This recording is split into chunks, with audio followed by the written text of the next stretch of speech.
Welcome to the Non-Traditional Pharmacist Podcast, part of the Pharmacy Podcast Network. The Non-Traditional Pharmacist provides the pharmacist professional ideas to help you think outside the box. Pharmacy is evolving fast, and this podcast is all about the evolution of the pharmacist role in healthcare. And now, here is the Non-Traditional Pharmacist team, Lynn, Matt, and Nick. Matt Padarini here with the Non-Traditional Pharmacist. Welcome to tonight's episode. We're joined by Danielle Brill of Needham and Company. She is Vice President of Equity Research. So we will get into that here in just a little bit. But, you know, at the Non-Traditional Pharmacist, we are constantly getting inquiries, questions about how pharmacists can apply their skills to business and industry. So I think Danielle's going to bring a very unique perspective today to some of those roles. She's got a very unique role in equity research and conducting valuation research of biotechnology companies. So if you could describe kind of your path through pharmacy, kind of your background, what you've done from pharmacy school, and kind of how you got to your role today. Sure. So I not only have a non-traditional pharmacy career, but I also had a non-traditional path into pharmacy school. I first got a bachelor's in science at Michigan State, and I moved to New York City where I worked in a research lab for drug development in lymphoma for a couple of years before I decided that I wanted to go and pursue my PharmD. I was debating between medical school and a PhD at the time. I didn't know much about the PharmD, and my mentor actually said that if you're interested in pharmacology and you like the clinical aspect, that a PharmD was the route to go. So I went to Rutgers Pharmacy School, and I had thought that I was going to be a clinical pharmacist. I applied for a PGY1 residency. I had already fully committed to the clinical path, but during my experiential rotations, I did a elective rotation here at Needham. My husband actually works in finance on Wall Street, and I had always wondered what those people were up to. So I thought I'd just check it out, and I actually found it to be super fascinating. At that point, I'd already committed to my residency and was on my way, but I stayed in touch with my boss here at Needham, and a few years later, he actually reached out to me to see if I was interested in a role. So I went for it, and it's been about 3 years, and I love it, and I think it's a great opportunity for pharmacists, so I can't wait to dive in a little bit more. Yeah, excellent. That's a great story. Did you ever think at any point of stopping residency or, even though you had committed to changing paths sooner rather than later? No, I actually think that the residency enhances the ability to perform research better. Having that clinical knowledge and understanding how P&T committees work and what goes into formulary processes, and just a deeper understanding of drugs in general, as much as you can know about them, is very useful for this role. So what is biotechnology equity research? And you mentioned Wall Street. Are you like the Wolf of Wall Street of pharmacists? Basically. That's about sums it up. Yeah.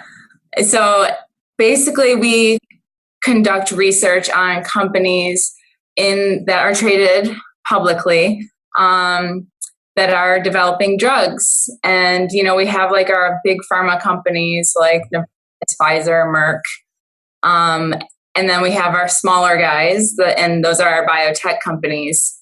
So a lot of these companies don't have drugs on the market. They're all in development. We're finding pipelines that we think are exciting, things that are addressing unmet needs, or where there's definitely, a lack of available therapies. And we're first evaluating the science. And then there's a financial component where you have to model out the revenues, the potential revenues, and make a recommendation to investors on whether you think they should invest in the stock. So you conduct all of the clinical and the more scientific research of a potential company to then advise investors and whether that's a appropriate investment or not. Yes. You also you have to tie in the financial stuff too. Financial stuff, very important. Yes, nothing without the money. That's true. That's true. So what exactly is your role? I mean, you touched on it a little bit, of conducting research, but kind of walk us through day to day what you do.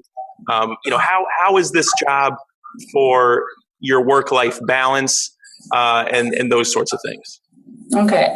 Well, you have to be really excited about the stock market and in the news flow, and things are crazy all of the time.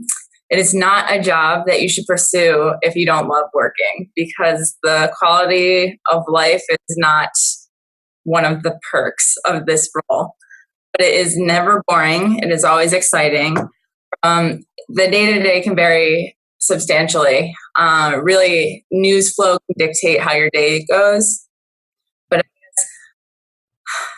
to give you frame it for you in some way, I'm now covering names on my own. So I worked under an analyst when I started out, and now I'm going to be my own covering analyst. So in order to do that, you have to initiate coverage on companies. And basically, that's just a deep dive into everything the company's doing. You do a pipeline analysis, competitive analysis. You just go in as deep as you can. You write up a long report, launch coverage, and then from that point on, you follow the company as they progress. So I'm working on initiating on a bunch of names right now. It takes up a lot of time, but we travel a lot. There's a lot of medical conferences. You're going around to meet management teams. You're taking management teams around to see investors. You're going around to talk to investors, to give them stock ideas. There's a lot. It's really exciting. And you mentioned that you had a rotation, or you met someone in this field through pharmacy school. Let's back up a second to how you got introduced to this field in the first place. Sure. So Rutgers actually offers a rotation here at Needham, and I'm sure that other schools, we don't see any other schools, but we'd be happy to have students from other schools. I did actually have one student reach out to me to ask if I would be a preceptor, and I don't know what they have to do with the coordinators to add us as a site, but there are a few other pharmacists also in the field, so it is an option. But for me, we get Rutgers students that come through to rotate, usually only a few a year. I think they're scared, but that's how I stumbled into it, and I loved it. So, would you recommend a certain type of person pursue a rotation like that, or would you recommend every pharmacy student, if they get the opportunity, to do a rotation? I mean, you probably will say everyone should do it, but different personalities, different types of people, certain roles fit people better. I would, originally I would have said everybody, but I know people in my class who did this rotation and hated it, so I know it's not for everyone. Anyone who's considering maybe a career in industry would like this rotation. I think Rutgers also has like the fellowship program. I think that this might be better suited for people that are pursuing that route. Anyone who really wants to be like part of the medical team rounding in the hospital, as much as I thought that was me, this probably really isn't for them. No, that's fair enough, and we're seeing more and more roles in different areas, and that's part of what we're trying to do here at the Non-Traditional Pharmacists, expose some of those. I think pharmacy students and pharmacists included look at pharmacy and kind of see a narrow focus of roles, but there's a lot of different things out there. But with WallStreet specifically, what other roles are there for pharmacists besides biotechnology evaluation research? So I would say the vast majority start out or stay in biotech research. It's just a natural fit. So the people in biotech equity research are MDs, PhDs, or now happily growing PharmDs. But from there, a lot of people go to either what we call the buy side. So those are the people that are actually buying the stocks. They work at hedge funds or big asset managers. That's one path. You can go to sales and trading if that's something for you. And a lot of people also will transition over to the corporate side, and they will work in investor relations or in strategy for biotech or pharma companies. Okay, so there are a number of kind of branching paths stemming from what sounds like the best fit is in biotech equity research. Yeah. But so for you personally, long term, how does this role match with where you thought you would be after pharmacy school, and how is it helping you get to where you ultimately want to be long term in pharmacy? Oh man, I'm still figuring out where I ultimately want to be, but my career has always been super important to me, and I've always wanted to feel challenged and excited by what I do. And I do love learning about new drugs, and this is the full package. And I never really thought I cared about the numbers stuff. I'm not sure that I really do all that much, but honestly, when you're looking at these companies, they're all in development stages, and the science and what they're in the pipelines is really what it's all about. Yeah, sometimes you're just surprised with what clicks and what you end up liking doing. And, I would encourage everyone to explore those options, because you never know what might actually be a big interest for yourself personally. What about the landscape of biotech equity research? Is the demand growing for pharmacists? Are the opportunities growing? What does it look like moving forward into the future? So the field of equity research itself is becoming a bit more challenging, because just the way that the financial world works, it's people and the way that they pay for research is becoming a lot more stringent. So the quality of research has to be better. You have to dig deeper. There's a lot of channel checking, experts. You have to be creative, look at things from a different angle, not just looking at it the same way that every other research analyst on the street is doing it. So, people are always kind of surprised when they hear about PharmD, because they're so used to dealing with PhDs, and I guess to even more common still than PharmDs, MDs, but PhDs really dominate the field, and they don't have that same broad knowledge of drugs that pharmacists do. They're very narrow in their focus. So I think that pharmacists can add a lot, and I think there is a demand for more of them in equity research. It sounds like a role that, yes, it would not be for everyone in pharmacy, and I can think of people that would not be interested. I can think of people that would be very, very interested. What advice would you give to people who are interested in learning more, or what advice would you give to them if they're looking to pursue a career in this area? I would tell them to try to get an internship. First of all, it's the best way in business is who you know, not what you know. It's very true. So that would be one step. The financial modeling is always the deficit for pharmacists. So I took a course called Breaking into WallStreet. It's pretty cheap. It teaches you basic modeling. That opens a lot of doors for people. They like to see the clinical science background, but then they like to see that you have some idea of what you're doing when it comes to modeling.